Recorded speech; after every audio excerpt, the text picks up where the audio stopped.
muganda wange ne mwannyinaze alaba ebigambo bino mu kiseera kino, neebaza Katonda ku lw'omukisa gwakuwadde bwakulesewo ng'okyasomoka ogw'obulamu. Weebala okola ebigambo bino, weeraba obigabanako n'abalala. Subscribinga ku YouTube channel eya Pr.Sebaggala Ivan Samuel osobole okubeera ng'ofuna ebigambo bino n'ebirala bingi. Ebigambo bino tubyetaaga. Ebigambo bino bya kiseera kyaffe. Ebigambo bino twetaaga obibunya wonna. Ensi yeetaaga okutegeera nti obudde buweddeyo. Tugikowoola okukomawo mu kusinza Katonda. Tugikowoola okukomawo mu kuwulira ekigambo kye. Tugikowoola okwabulira Setaani n'ebikolwa eby'ekizikiza. Tukoowoola ensi ekomewo eri ekitangaala esobole okulokolebwa. Ebyo ebigambo eby'essuubi byokka bye tuyinza okuwa ensi mu mulembe guno. Wakati mu maloboozi amangi n'ebigambo ebingi ebireekaanira waggulu mu by'emizannyo, wakati mu buseegu, wakati mu bukaba, wakati mu by'obufuzi, wakati mu bintu ebikyafu ebyetoolodde ensi n'ebyo ebirabika nga bituta obwongo bw'abantu n'abavubuka, weetaaga eddoboozi eriyitawo ne litegeeza omuntu titokkiriza kubuzaabuzibwa amaloboozi gakwetoolodde ag'ensi eno, kubanga mugo temuliimu ssuubi erisukka ensi eno. Kyenva nkuleetera ebigambo ebireeta essuubi erisukka ensi eno. Kyenva nkuleetera ebigambo ebireeta ow'omukwano asukka emikwano gyonna. Kyenva nkuleetera ebigambo ebikuyinzisa okufuna essuubi n'owangula emize egitali mituufu, emibi egibuutikidde era egisaanikidde obulamu bwo. So nsaba Mukama akuwe nnyo omukisa ogw'amaanyi nga tugenda okwogera ku bigambo by'olwaleero. Ekyamazima kiri nti byonna tebiri bulungi. Ekyamazima kiri nti waliwo ekyagenda obubi. Ekyamazima kiri nti enteekateeka ya Katonda teyali ya bintu kufaanana nga bwe bifaanana. Katonda teyatonda nsi eno tufe. Katonda teyatutonda tulwale agalwadde agatawonyezeka agatalina ddagala. Katonda teyatutonda baana baffe kukaaba. Katonda teyatutonda ebirwadde nga COVID-19 n'ebirala kutumalako mirembe. Katonda teyatonda bimera na binyonyi na bisolo kukaaba na kwazira na kusinda. Ekyamazima kiri nti embeera yonna gy'olaba olwaleero eva mu ntandikwa ya kibi. Ekibi bwe kyabaawo ne kiryoka kikutula omuntu ku nteekateeka ya Katonda ne kimwawula ne Katonda, ensibuko ya buli kintu. Mu kitabo kya Yokaana ebbaluwa essula 3 olunyiriri olw'okuna agamba nti buli muntu yenna akola ekibi akola n'obujeemu, era ekibi bwe bujeemu. Ekibi kikolebwa ng'emabega waakyo waliwo ekikisindiikiriza ekiyitibwa obujeemu. Jjajjaffe Adamu ne Kaawa okuliya ku kibala n'okukirumako si kyekikolwa ekyakasinza okubeera ekibi. Kiyinzika okuba nga ffe abaliwo mu biseera bino oluvannyuma lw'emyaka emingi ng'ekibi kizze kikula, tukola na binene okusinga ekikolwa Adamu ne Kaawa kye baakola. Naye waliwo ekintu kimu kyokka ekitakyukanga wakati waffe ne Adamu.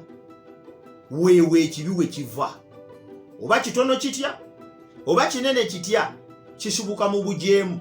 Bayibuli kyeva egamba nti ekibi bwe bujeemu. Obujeemu bwawula omuntu ne Katonda, kubanga Katonda musana ate obujeemu kizikiza. Waliwo olutalo olunene olugenda mu maaso wakati w'obulungi n'obubi, ng'obubi buwagirwa obujeemu obufubutukira ddala munda mu kusalawo kw'omuntu, ng'obulungi buwagirwa Katonda ow'ekiseera tutonda ayagala tubeere n'essanyu n'emirembe. Olutalo luno luli ne mu bulamu bwo buli lunaku ku buli kusalawo kw'okola. Osalawo ku lwa bujeemu oba osalawo ku lwa buwulize. Setaani nno Bayibuli emwogerako mu bbaluwa ya Yokaana era essula 3 olunyiriri olw'omunaana nti akola ekibi wa Setaani, kubanga okuva ku lubereberye Setaani akola ekibi. Omwana wa Katonda kyeyava alabisibwa amalewo ebikola bya Setaani. Buli akola ekibi wa Setaani, kubanga okuva ku lubereberye Setaani ye mutandisi w'okukola ekibi. Ekyo ky'owulira mu bulamu bwo ekikugaana okuwulira Katonda, ekikugaana okuwuliriza ebigambo bino nga bye njogera, ekigaana abantu b'obigabana nabo okubissaako omwoyo, ekigaana ensi okukyusa ensingo yaayo ebitunuulire, bwe bujeemu obwo obwatandikibwa oyo ayitibwa Setaani. Setaani ye mulabe wa Katonda, si mulabe wa Katonda yekka naye era mulabe wo. Bayibuli kyeva egambye nti okuva ku lubereberye akola ekibi, amakulu nti ye mutandisi w'obujeemu, era yabusiiza abantu bonna mu mulembe guno n'okutuusa eno gye tuli. Obujeemu busibukira ddala mu ye ne bulyoka bubuna eri ebitonde ebirala byonna. Bayibuli bw'egamba nti okuva ku lubereberye Setaani akola ekibi, mu kitabo kya Isaaya tunnyonnyolwa kiki ekyalabika mu bulamu bwe. Ekyo Bayibuli kyeyita obujeemu. Isaaya essula ey'e14 olunyiriri lw'e13 ne14 ayogera ebigambo bino. Ng'ogudde okuva mu ggulu gwe munyenye ey'enkya, omwana ow'enkya, ng'otemeddwa ku ttaka gwe yamegganga amawanga, n'oyogera mu mutima gwo nti ndirinnya mu ggulu, ndigulumiza entebe yange okusinga emunyenye za Katonda, nditula ku lusozi olw'ekibiina ku njuyi ez'enkomerero ez'obukiiko obwa kkono, ndirinnya okusinga ebire bwe bikoma, ndifaanana oyo ali waggulu ennyo. Ago tugayita malala. Katonda yatonda ebitonde nga byakumusinza mu buwulizo obw'okwesalirawo, n'olw'okuba nti byaweebwa eddembe eryesalirawo, byasalawo kusalawo bubi. Ekikonda tekyamukanga, kubanga bwe weddembe ebitonde okusalawo kitegeeza nti osuubira bisalewo singa bw'oyagala. Naye newankwadde kyali bwe kityo, omukono gwe oguwonya gwali gukyaliwo. Naye amalala gano agalabikira mu Setaani muganda wange ne mwannyinaze, agamutuusa ne ku sseeri gamba nti ndirinnya okusinga ebire we bikoma. Era olutalo olunene awo we lwatandikira, mu ggulu mwennyini, ewatudde obutuukirivu, ewatudde essanyu, ewatudde emirembe, n'efuuka ensibuko ey'olutalo olunene olutabangawo kasookedde ng'ensi ebaawo. Lwogerwako mu kubikkulirwa essula ey'e12 olunyiriri lw'omusanvu paka ku lw'omwenda. Ne waba olutalo mu ggulu, Mikayi ne bamalayika be ne batabaala okulwana n'ogusota ne gulwana ne bamalayika baagwo, ne batayinza so ne watalabika kifo kyabwe nate mu ggulu. N'ogusota ogunene ne gusuulibwa, ogusota ogwedde oguyitibwa omuliro, era Setaani ne gusuulibwa ne bamalayika baagwo ne basuulibwa nagwo. Olutalo olunene wakati w'obulungi n'obubi ne lulyoka lutandikira mu ggulu, nga ne ku nsi terunnaba kujja. Ebyawandiikibwa bitugambye ti ne waba olutalo lunene mu ggulu, Setaani n'awangulwayo. Ekitegeeza okuwangulwa okwasooka, Katonda awangula amaanyi g'ekibi agawangulira mu ggulu, era bw'amala okuwangula Setaani mu ggulu nti n'asuulibwa. Ekigambo okusuulibwa kitegeeza n'ameggebwa, n'awangulwa, n'aba nga takyayinza genda mu maaso na kukola bikolwa eby'obujeemu n'okusendasenda bamalayika ab'eggulu okujeemera Katonda. Era bw'asuulibwa teyasuulibwa yekka, naye ne bamalayika be ne basuulibwa naye.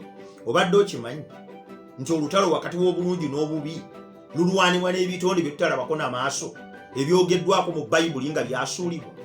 Era Setaani bwe yamala okusuulibwa, Katonda n'akyogera butereevu nti olutalo lwayo terukomye, olutalo lwayo lutandise butandisi.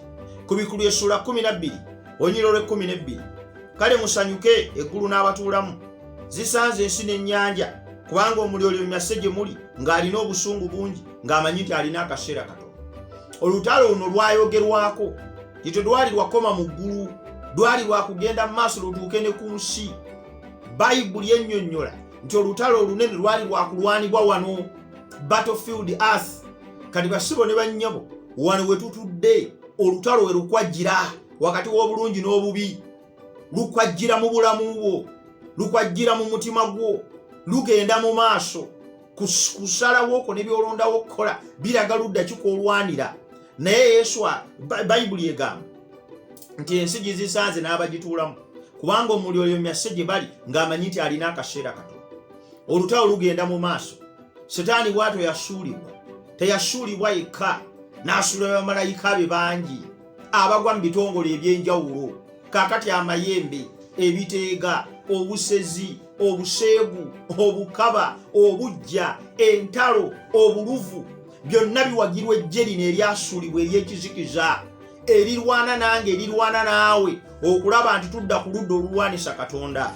Okusalawo okwo mu lutalo luno kukulu, kyogenda okulondawo okukola buli lunaku kiraga oluuyi kwogwa. Ekibuuzo kibuuza nti wakati mu lutalo olunene luno olulwanibwa wakati w'obulungi n'obubi olw'ensi yonna, ogenda kusalawo kulwanira ku ludda ki? Nsaba Mukama ayimirire wamu naawe akuwa omukisa, abikkule amaaso go, osalewo okulwanira ku ludda olw'obutuukirivu n'omusana, kubanga lwe ludda oluliko abawanguzi. Mukama nsaba kuwa omukisa ogw'amaanyi. Teweerabira kusubscribinga ku YouTube channel yange okwongera okulaba ebitundu ebirala eby'obubaka buno. Mukama akuwa omukisa.